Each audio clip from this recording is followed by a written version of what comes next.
नमस्कार दोस्तों। राहुल गांधी ने बड़े अरसे बाद में एक बड़ा भारी सच बोला है कि हमारे गृह मंत्री अमित शाह को कोई ज्ञान नहीं, इतिहास का ज्ञान नहीं। वो कुछ भी अनाप शनाप बोल सकते हैं। राहुल गांधी से कुछ पत्रकारों ने पूछा था कि पंडित जवाहरलाल नेहरू के बारे में न जाने क्या क्या वो बोल रहे थे, तो राहुल गांधी ने इसका यह जवाब दिया। राहुल गांधी ने देर से जवाब दिया और पूरा जवाब नहीं दिया। वास्तव में जिसके दिमाग में जो होता है वही तो बताएगा। जहां पर शिक्षा का अभाव होता है और गोबर ज्ञान होता है, वहां पर वही बात करेगा। तो वही हो रहा है। उन्हें कठपुतली चीजें पसंद हैं, उन्हें मनमानी इतिहास पसंद है। राहुल गांधी ने बड़ा अच्छा से कहा, वो इतिहास गढ़ना जानते तो गढ़ते हैं, वो वास्तविकता नहीं जानते। वास्तविकता ये है, आजकल कश्मीर को लेकर के, जम्मू कश्मीर को लेकर के बड़ी बहस छिड़ी हुई है। 370 को लेकर बहस छिड़ी हुई।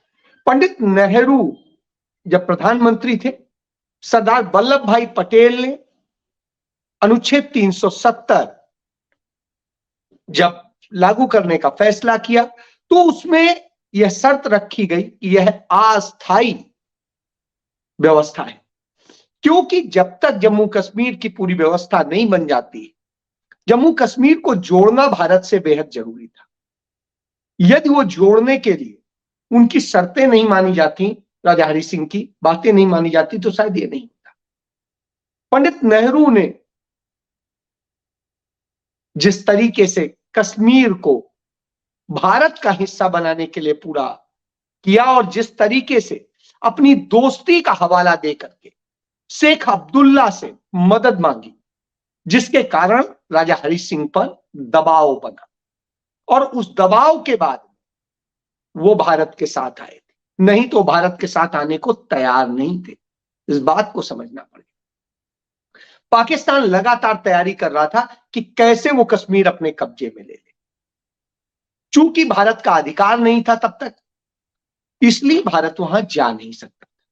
जब कश्मीर का एक बड़ा हिस्सा पाकिस्तान ने कबीलियाई के भेष में जो अपनी सेना भेजी, उसके जरिए जो कब्जा करा लिया, उसके आधार पर किस तरह से बचाने के लिए जब वो आगे बढ़ाया, श्रीनगर तक बढ़ाया, तब उन्होंने आकर के भारत के साथ समझौता किया और समझौता किया, तब भारत ने उसे बचाया। बहरहाल इन बातों को अमित शाह नहीं समझ सकते हैं। अमित शाह नहीं समझ सकते हैं कि पंडित जवाहरलाल नेहरू को किसी भी चीज से ज्यादा प्यार हिंदुस्तान से था और यही वजह है उन्होंने जो चिट्ठियां लिखी थी अपनी बहन विजयलक्ष्मी पंडित को, उसमें तमाम सारी चिंताएं व्यक्त की थी शेख अब्दुल्ला को लेकर, क्योंकि शेख अब्दुल्ला भी कुछ समय बाद इस मोड में आ गए थे कि जो राजा हरि सिंह कहते थे कि कश्मीर को अलग एक राज्य बनाया जाए, और वो संयुक्त राष्ट्र संघ अमेरिका के राजदूत से मिल लिए थे। इससे लगा कि कोई खेल हो, उसके पहले पंडित नेहरू ने अपनी दोस्ती को दरकिनार किया और 11 साल जेल में रखा शेख अब्दुल्ला को।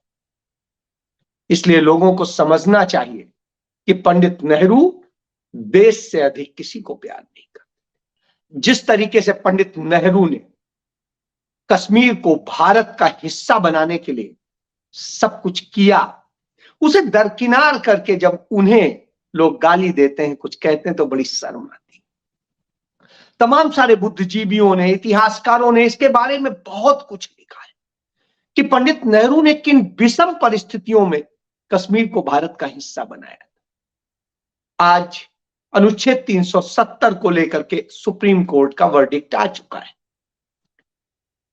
मैं बहुत उस पर टिप्पणी नहीं करूंगा। निश्चित रूप से जो अस्थायी था, यदि उसको हटने की बात है, तो पंडित नेहरू ने भी उसके बहुत सारे क्लॉज हटाए, कुछ इंदिरा जी ने हटाए, तो वो हटते ही आ रहे थे। कुछ ही बचे थे, वो इन्होंने हटाए। लेकिन जो सबसे बड़ी चीज है कि सुप्रीम कोर्ट ने प्रधानमंत्री नरेंद्र मोदी के आगे घुटने टेक दिए। और घुटने किस बात के टेक दिए? कि उसने जम्मू कश्मीर में जो चुनाव कराने की परंपरा व्यवस्था है, जो एक राज्य की व्यवस्था होती है, उस पर कोई सही फैसला नहीं लिया, उसको सितंबर तक टाल दिया। वहीं दूसरी तरफ जब राज्य की बहाली का आया तो उसको भी बिल्कुल छोड़ दिया, का इस पर अभी बात नहीं करेंगे। जब आप फैसला करने बैठे तो बात नहीं करेंगे और फिर कहेंगे कि अब तो देर हो चुकी। यानी शर्मनाक है जब हम उम्मीद करते हैं कि सुप्रीम कोर्ट न्याय देगा। यहां तो सुप्रीम कोर्ट अन्याय करता नजर आता है, नजरबंदी करा देता है नागरिकों की, और उसके बाद कुछ बोलता नहीं। बोलता है तो बस सुनवाई के दौरान चे पे करके, और फैसला जब आता है तो साहब वही आता है जो मोदी चाहते हैं। इससे आप समझा जा सकता है। तो सब कुछ सेट है। जो लोग कहते हैं सेट है, ईवीएम में गड़बड़ नहीं है, सेटिंग में गड़बड़। इस बात को समझने दो। चलिए छोड़िए इन सब बातों।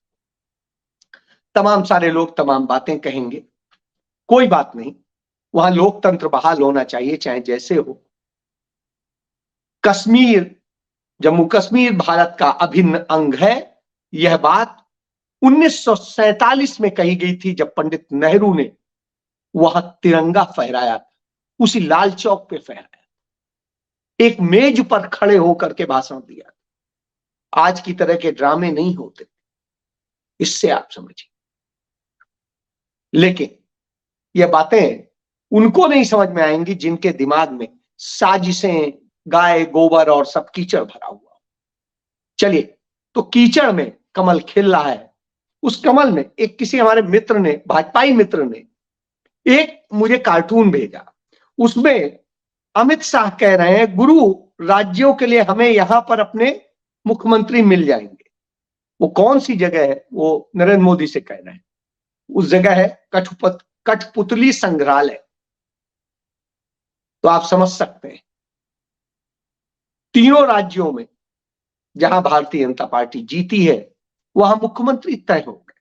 अब आप देखिए, मुख्यमंत्रियों की फहरिस्त को देख लीजिए। विष्णुदेव साय वो व्यक्ति हैं जिन पर ईडी का नोटिस गया था और सब कुछ हुआ था और सारी चीजें हुई थी, और उनके खिलाफ तमाम आरोप हैं, गाली गलौज से लेके और तमाम तरह के दंगे फसाद कराने तक के, और वो वहां के मुख्यमंत्री बना दिए जाते हैं।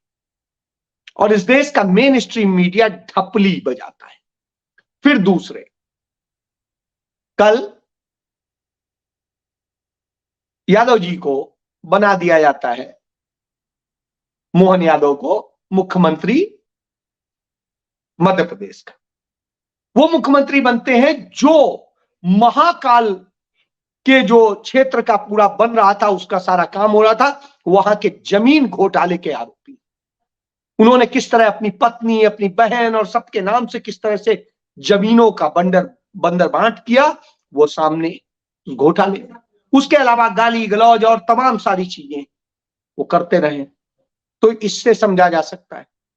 इसके बाद में तीसरे आज एक मुख्यमंत्री तय हो गए। वो ऐसे व्यक्ति हैं जो पहली बार विधानसभा के सदस्य बने, भजनलाल शर्मा। और भजनलाल शर्मा की स्थिति क्या है? वो सिर्फ एक बार सरपंच रहे हैं अपने गांव के, इसके अलावा कुछ नहीं है उनका। भारतीय जनता पार्टी आरएसएस के संगठन के। और तीनों नाम में एक समानता है। समानता यह है कि तीनों गृह मंत्री अमित शाह के सबसे क्लोज और उनके एजेंडे को चलाते हैं। इतने कमजोर हैं कि जो अमित शाह कहीं वही सही। तो यानी इस तरह के अब सीएम और उसी एजेंडे को चलाएंगे। यानी भविष्य के लिए भारतीय जनता पार्टी की कमान किसके हाथ में रहेगी यह तय कर रहे हैं। यानी अमित शाह ही सब कुछ। तो इस तरह से करके सारा पूरा खेल आप समझ सकते हैं। यानी पर्ची दी गई और साहब कह दिया गया। तो लोकतंत्र कहां हुआ? पर्ची वाला लोकतंत्र है। और वो पर्ची लोकतंत्र भारतीय जनता पार्टी में दिखाई दे रहा है, जो कह रहा था हम तो लोकतांत्रिक परंपराओं, तो वह हम देख रहे हैं। इसके बाद जिस तरह की स्थिति है इनके यहां, वो जब हम देखते हैं तो निश्चित रूप से लगता है कि कहां जा रहे हैं और क्या हो रहा है। एक तरफ भ्रष्टाचार मुक्त भारत की बात करते हैं, दूसरी तरफ ईडी छगन भुजबल के खिलाफ मुकदमा वापस ले लेती। क्यों? क्योंकि छगन भुजबल नरेंद्र मोदी की भाजपा की वॉशिंग मशीन में आकर के साफ हो चुके हैं। तो साहब इनके यहां आकर के साफ हो जाइए तो आप अच्छे हैं, अन्यथा आपके लिए जो भी कुछ होना है वो होगा। इसके बाद में और बहुत सारी चीजें, जिस तरीके से झूठ, नफरत, इन सब चीजों के खेल चलते हैं, वो खेल लगातार चल रहे हैं और एक नहीं चल रहे, बहुत सारे चल रहे हैं। तो भ्रष्टाचारियों, आतंकियों और सबको समेट करके चलते हैं। इसी को लेकर के आज संसद में भी नेता प्रतिपक्ष ने जिस तरह से बताया, उसमें लोकसभा में बताते हुए उन्होंने बताया कि किस तरीके से झूठ बोलते हैं। और जब देश की आजादी के पहले 3 राज्यों की, बंगाल की सरकार, सिंध की सरकार और सीमांत प्रांत की सरकार, तीनों जगह मुस्लिम लीग के साथ मिलकर आरएसएस चला रहा था, यानी हिंदू महासभा या जनसंघ के संस्थापक श्यामा प्रसाद मुखर्जी चला रहे थे। तो आप इससे समझ सकते हैं कि किस तरह की स्थितियां, और इस तरह की जब स्थितियां हो तो आपको समझ में आए। तो एक तरफ झूठ बोलते हैं, नफरत दिखाते हैं, और दूसरी तरफ अपनी सत्ता के लिए कहीं पर भी सरेंडर करते हैं। यही इनका चरित्र, यानी सत्ता ही सर्वोच्च। यदि कांग्रेस पार्टी की बात करते हैं तो कांग्रेस पार्टी तो स्पष्ट रूप से कहती है हम शुचिता के साथ सत्ता चाहते हैं। गांधी कहते थे सफलता मायने नहीं रखती, सफलता किस रास्ते पर जाकर के मिली है, हासिल हुई है, वह मायने रखती। तो गांधी उस रास्ते पर चलते हैं, तो राहुल गांधी उस रास्ते पर चल रहे हैं कि सफलता चाहिए, लेकिन गांधी, नेहरू, पटेल के रास्ते पर चाहिए, झूठे और मक्कार लोगों के रास्ते पर नहीं, नफरत फैलाने वालों के रास्ते पर नहीं। इसी बात को लेकर के फारूक अब्दुल्ला ने भी स्पष्ट कहा कि नेहरू से इनकी नफरत है, इसलिए झूठ बोलते हैं, इस तरह बोलते हैं। वही फारूक अब्दुल्ला है जिनके पिता को 11 साल पंडित नेहरू ने जेल में रखा था, वो ये बात कहते हैं। जो भाजपा के साथ भी मंत्री रहे, वो फारूक अब्दुल्ला ये बात कहते हैं। तो इससे समझा जा सकता है पीडीपी की नेता महबूबा मुफ्ती, जो भाजपा के ही साथ थी, उन्हीं के सहयोग से मंत्री थी, 4 साल सरकार चलाई, वो भी बिल्कुल स्पष्ट कहती कि किस तरह से आपने जो जजमेंट किया है और जो किया है, अपने लोगों से कहा शांति बनाए रखिए, हौसला बनाए रखिए, यह अंतिम फैसला नहीं, राजनीतिक उसमें फैसले हुआ था। तो आज जिस तरह से सुप्रीम कोर्ट ने किया है, जो चीजें हैं, उसको लेकर के सब कोई कहता है, और जब ये कहता है तो निश्चित रूप से सवाल आता है कि किस तरीके से क्या क्या किया जाता है। एक तरफ लूट मची है, भ्रष्टाचार मचा है, चारों तरफ से तमाम पूंजीपति मित्रों को सब कुछ दिया जा रहा है, बेचा जा रहा है। उन सब को लेकर के जब सवाल किया जाता है, जवाब नहीं होता है, सिर्फ झूठ बोला जाता है। नौकरी नहीं होती, झूठे वायदे होते हैं, और न रोजगार है इनके पास, न महंगाई से निजात देने का कोई प्लान है, न ही और कुछ। सिर्फ वोट बैंक के लिए जिस तरह से साजिशें रची जाती हैं और सब किया जाता है, वही। इसीलिए राहुल गांधी कहते हैं मोहब्बत कीजिए, मोहब्बत से जोड़िए, आगे बढ़िए। तो आज इसको लेके आगे बढ़ने की जरूरत है। जब कुछ लोग कहते हैं कि इंडिया गठबंधन के दलों के साथ में इस तरह से जोड़ना चाहिए था, कांग्रेस को ये करना चाहिए था। क्यों भाई? सारा ठेका ले रखा है, देश का ठेका लिया है, देश के लिए काम करेंगे, लोगों के तुष्टीकरण के लिए नहीं करेंगे, लोगों के अपने अहम के लिए नहीं करेंगे। तो काम देश के लिए होना चाहिए और देश की सोच करके। तो ऐसी स्थिति में पहचानना होगा, जानना होगा। यदि आप नहीं जानेंगे, समझेंगे तो यही होगा। क्योंकि कांग्रेस पार्टी फांसीवादी नहीं है, कांग्रेस पार्टी मोहब्बत की पार्टी। वो किसी के साथ नफरत पे हमले नहीं करती। केरल में राज्यपाल के ऊपर हमला हुआ तो कांग्रेस पार्टी के नेता शशि थरूर ने उसकी निंदा की, करनी भी चाहिए। ये कांग्रेस का चरित्र नहीं। और इसी तरीके से कहीं पर भी यदि गलत होता है, पंजाब में गलत हो रहा है, वहां जो एक असिस्टेंट प्रोफेसर बलविंदर ने जो आत्महत्या की, उसको लेकर कांग्रेस ने पूरी लड़ाई। इसी तरीके से दिल्ली में जहां गलत हो रहा है वो लड़ रही है, उत्तर प्रदेश में हो रहा है वहां पर वो लड़ रही है। घर में बैठ के उसके नेता नहीं काम कर रहे, वहां जाते हैं, मौके पर लड़ते हैं। अजय राय लड़ रहे हैं।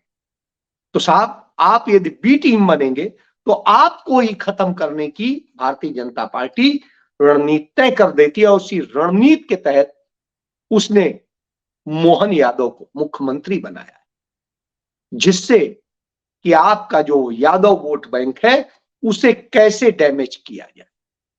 और यह रणनीति भारतीय जनता पार्टी ने तय कर दी है, जिससे कि लोकसभा चुनाव आते आते आपका कैसे वोट बैंक तोड़ा जाएगा। क्योंकि जो यादव वोट बैंक है उत्तर प्रदेश में सपा के साथ, बिहार में लालू के साथ है, लेकिन बाकी जगह बहुत थोड़े स्तर पे कांग्रेस के साथ है, बाकी नहीं है, भाजपा के साथ। तो ऐसी स्थिति में जो आपके साथ आपका एक वोट बैंक है वो भी खत्म करने की प्लानिंग कर ली गई है। तो किस तरह से प्लानिंग की जा रही है इसको समझने की जरूरत है। यदि नहीं समझेंगे तो आप खत्म होंगे, कांग्रेस फिर भी बनी रहे। ये समझने की जरूरत है, जानने की जरूरत है। इसलिए एजेंडे से मत भागिए। देश सबसे ऊपर होना चाहिए और देश को लेकर लड़ाई लड़नी चाहिए। देश के जो संवैधानिक संस्थाएं हैं, संविधान है, उसको लेकर लड़ाई लड़नी चाहिए। वो लड़ेंगे तो आप भी पाएंगे, देश भी आगे बढ़ेगा, अन्यथा सब खत्म हो जाएगा। इसलिए देश के लिए लड़िए। कैसे लड़ेंगे यह आपको सोचना है। जय हिंद।